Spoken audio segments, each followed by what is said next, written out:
Hello and thank you for tuning in to News Today, where we break down the day's top stories with precision and clarity. Without delay, take a look at the headlines first. Doctors educated at the expense of the poor cannot shy away from serving them, says Madras High Court. Case registered against alleged deepfake video of the Union Home Minister in Maharashtra. The Assam Rifles seized a cache of heavy-caliber military-grade weapons near the Indo-Myanmar border. Parties to the UNFCCC have made the new submissions for the NCQG under Paris Agreement. A decade has passed since the enactment of the Street Vendors Protection of Livelihood and Regulation of Street Vending Act 2014. The International Monetary Fund has lauded public investment as a key driver for India, making it the world's fastest growing major economy. In a significant ruling, the Madras High Court has stated that doctors educated at the expense of the poor cannot shy away from serving them. The court's observation came while hearing writ petitions filed by doctors seeking to waive the mandatory service bond period.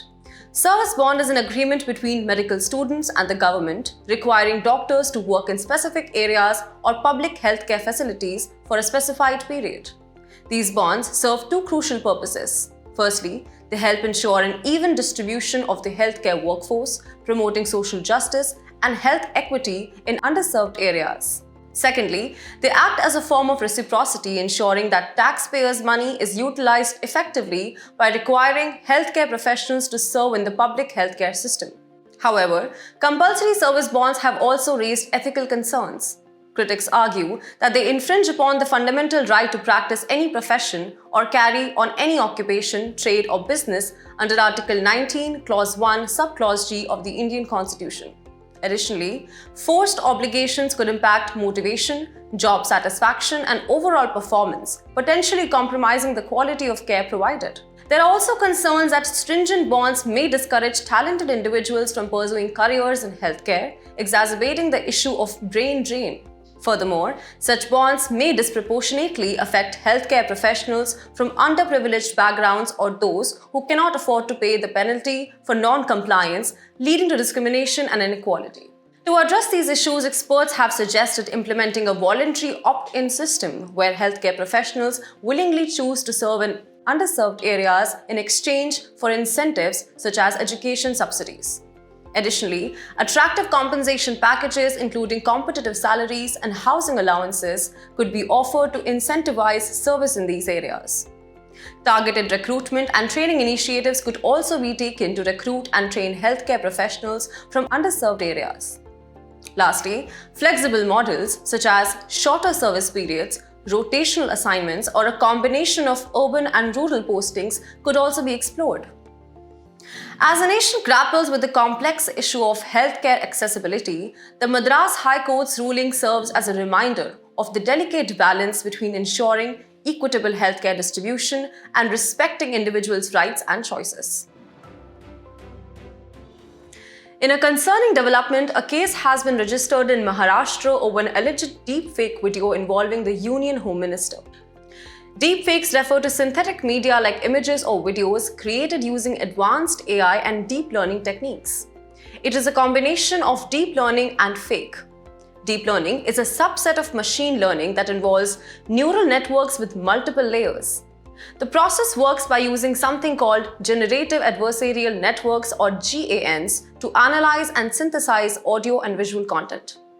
GANs consist of two parts: a generator that creates the fake content and a discriminator that tries to distinguish fake content from the real one. If you talk about the applications of deepfakes, it can be used for natural and accurate dubbing in movies and television shows, training simulations in fields such as aviation, medicine, etc., and to help professionals improve their skills and decision-making abilities. While deepfakes have some legitimate applications, the technology poses serious risk of misuse. A major threat is political manipulation by defaming leaders or spreading misinformation to undermine elections. Deepfakes have also been weaponized for revenge porn and online harassment, particularly against women. From a security standpoint, they can be used to bypass systems like facial or voice recognition. Legally and ethically, issues range from fabrication of evidences, violation of intellectual property, consent violations, manipulation, disinformation, and overall erosion of public trust. To counter these deepfakes, certain measures have been taken. In India, laws like Section 66D of the Information Technology Act 2000 provides for punishment for cheating by impersonation using any communication device. And the Rules 3, Clause 1, Subclause B, and Rule 3, Clause 2, Subclause B of Information Technology, Intermediary Guidelines and Digital Media Ethics Code Rules 2021 mandates social media intermediaries to observe due diligence to not host content that is obscene, deceives, or misleads the addresses, etc. Globally, efforts like the Bletchley Declaration aims to comprehensively and collaboratively address the risk and responsibilities involved in AI by concentrating more on fostering scientific cooperation. As deepfake capabilities grow, robust detection, stringent regulations, and public awareness are crucial to combat this insidious threat to individuals and democratic processes worldwide. In our next news, the Assam Rifles recently seized a cache of heavy-caliber military-grade weapons near the Indo-Myanmar border. This recovery is a significant success for Assam Rifles in its effort to steal the porous Indo-Myanmar border to prevent destabilizing activities. A porous border refers to a border areas not protected enough to stop people from going through. It could be both open, meaning unfenced and closed, but still allowing illegal crossings despite fencing. India faces porous border issues with several of its neighbors. For instance, it has open borders with Nepal, Bhutan, and Myanmar, which facilitates cross-border movement of people. India aims to completely fence its border with Myanmar. India also shares its porous borders with Pakistan, Bangladesh, and China despite fencing and other security measures in place. Such porous borders pose a threat to national security by facilitating cross-border terrorism, illegal migration, smuggling, and trafficking. For example, the borders along Myanmar and Pakistan are pivotal routes for drug trafficking due to their proximity to the Golden Triangle, that is Myanmar, Thailand, and Laos, and the Golden Crescent, that is Iran, Afghanistan, and Pakistan respectively. But sealing these porous borders is no easy task. There are various challenges involved, including natural causes like rugged terrain, marshy lands, riverine borders, and extreme climatic conditions such as those found in the Siachen Glacier. Additionally, the lack of demarcation along some of India's borders with its neighbors, where the boundaries are disputed, further complicates the situation. Moreover, people-to-people connect across borders can also pose challenges. For instance, between India and Myanmar, the free movement regime allows people on either side of the border to travel up to 16 km inside each other's country without a visa. To address these challenges and enhance effective border management, the Indian government has undertaken several initiatives. For instance, the Border Electronically Dominated QRT Interception Technique, or BOLT QIT, is being deployed under the Comprehensive Integrated Border Management Program. It utilizes various intrusion detection sensors such as radar and electro-optics. Furthermore, the Border Infrastructure and Management Scheme is a central sector scheme aimed at constructing border fences, border floodlights, and other infrastructure. Lastly, the Forest Conservation Amendment Act 2023 exempts strategic projects concerning national security located within 100 kilometers of the international borders, line of actual control or LSC, and line of control, that is LOC, from the purview of the Act, thus facilitating their implementation without certain prior approvals. In conclusion, effectively securing India's porous borders is an urgent priority with far-reaching implications for national security. The recent arms seizure underscores both the threats and the perseverance of India's security forces in combating them. In our next news, parties to the United Nations Framework Convention on Climate Change, or UNFCCC, have made new submissions for the new collective quantified goal in climate finance, or NCQG, under the Paris Agreement. NCQG was proposed at COP21 in 2015 for setting a post-2025 climate finance goal. Back in 2019, parties to UNFCCC had decided to mobilize $100 billion annually by 2020, which was subsequently extended to 2025. However, this target is yet to be achieved, reflecting significant shortfalls. The NCQG aims to raise the floor on climate finance above the current $100 billion annual target. It also seeks to address key shortcomings in the current climate finance mechanism in the following ways. Firstly, it proposes setting both qualified and quantified targets in line with actual needs. Secondly, it calls for agreeing on suitable modalities for financing mitigation, adaptation, and loss and damage. And thirdly, it emphasizes building deeper levels of accountability and transparency into the goal. Although the existing target has faced several issues, There has been a distributional imbalance, with 80% of global climate finance focused in OECD countries and the East Asia Pacific region between 2011 and 2020, revealing a significant geographical concentration of funds. Additionally, there has been an overemphasis on financing mitigation efforts, with adaptation making up only about 8% of the total climate financing in 2019-20. Furthermore, nearly 94% of existing climate investment is either through debt or equity, which is return-seeking. If you talk about the Paris Agreement 2015 on climate financing, Article 9 of the agreement stipulates that developed country parties shall provide financial resources to assist developing country parties with respect to both mitigation and adaptation in continuation of their existing obligations under the Convention. As parties negotiate the NCQG, the aim is to establish a more comprehensive, equitable, and transparent climate financing framework to support developing nations in their efforts to combat climate change and its impacts. Ahead in the news, a decade has passed since the enactment of the Street Vendors Protection of Livelihood and Regulation of Street Vending Act 2014. This act aims to safeguard the rights of the street vendors and regulate their activities in urban areas across India. The significance of this act cannot be overstated, as there are more than 50 lakh street vendors in India, with the highest numbers hailing from Uttar Pradesh. Now let's delve into the key provisions of this act. Firstly, it mandates the establishment of town vending committees in each local authority. Secondly, it requires a survey of the street vendors to be conducted at least once in 5 years, enabling the issuance of certificates of vending to the identified vendors. Additionally, the Act sets a ceiling limit of 2.5% of the population in a respective area of accommodating the vendors. However, despite its noble intentions, the functioning of the Act has faced several challenges over the years. On the administrative front, there has been an increase in the harassment and evictions of street vendors, contrary to the emphasis on regulating their activities.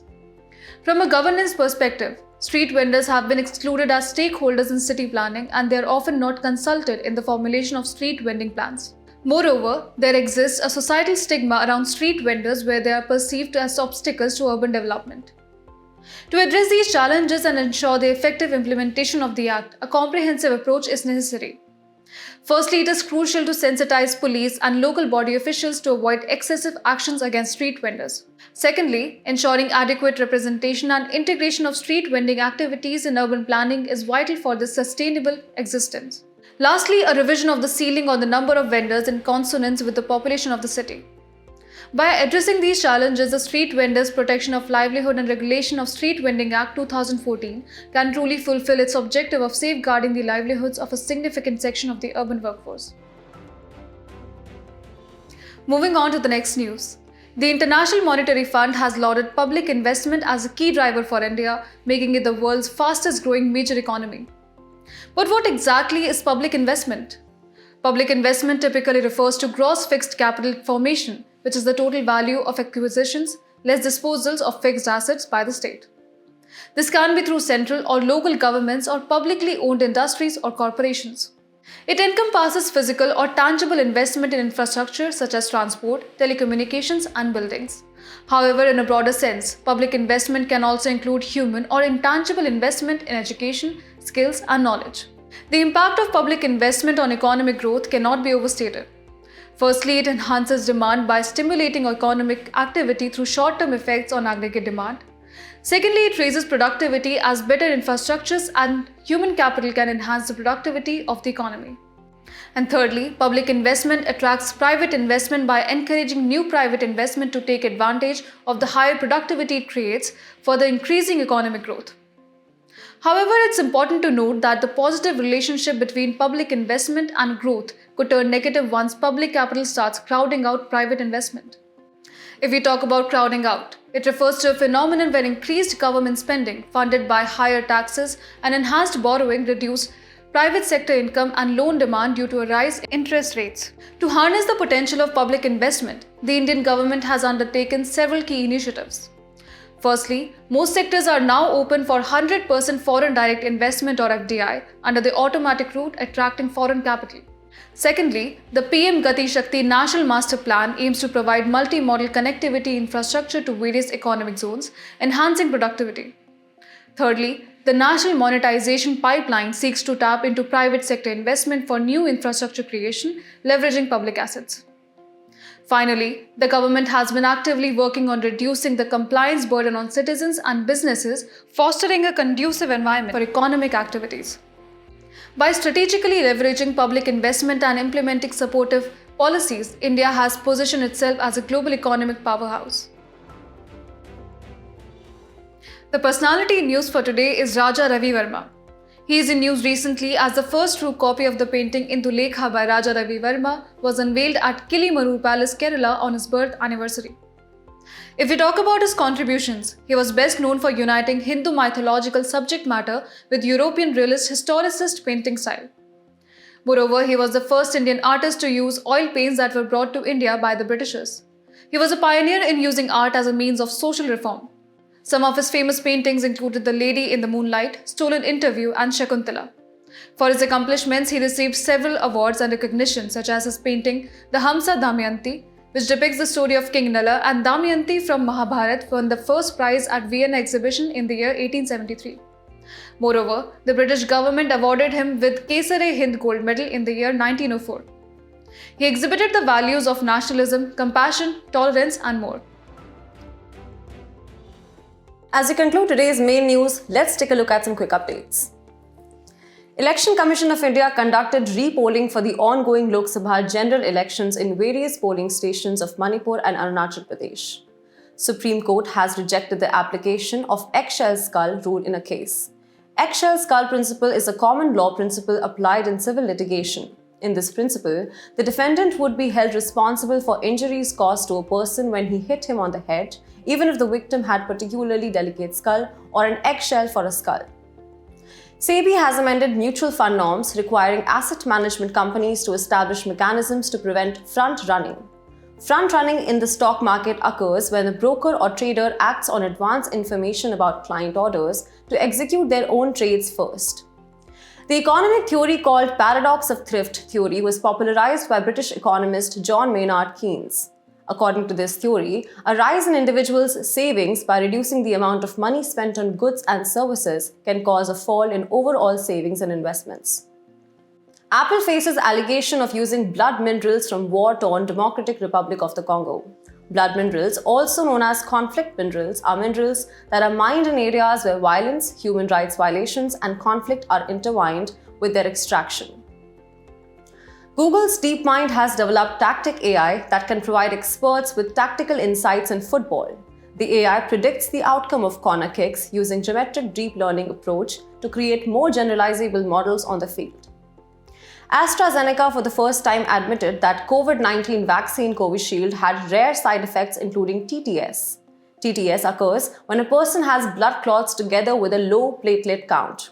It is a rare condition in which blood clots form in unusual places in the body. Physicists in the UK have spotted signature of magnetic monopoles in hematite. Monopoles refer to elementary particles that act as isolated magnetic north and south poles and are the magnetic analogues of electric charges.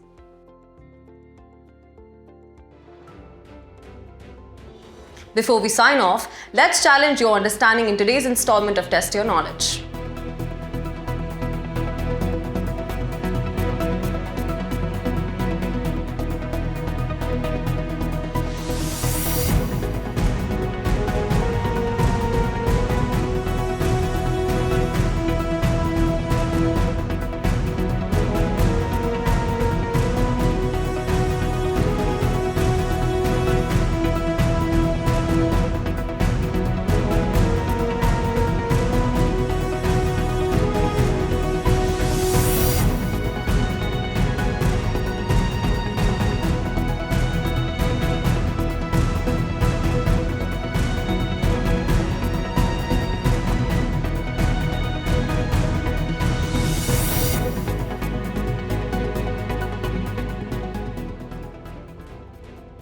For the solutions to the quiz and to access the PDF version, remember to visit the provided links in the description below.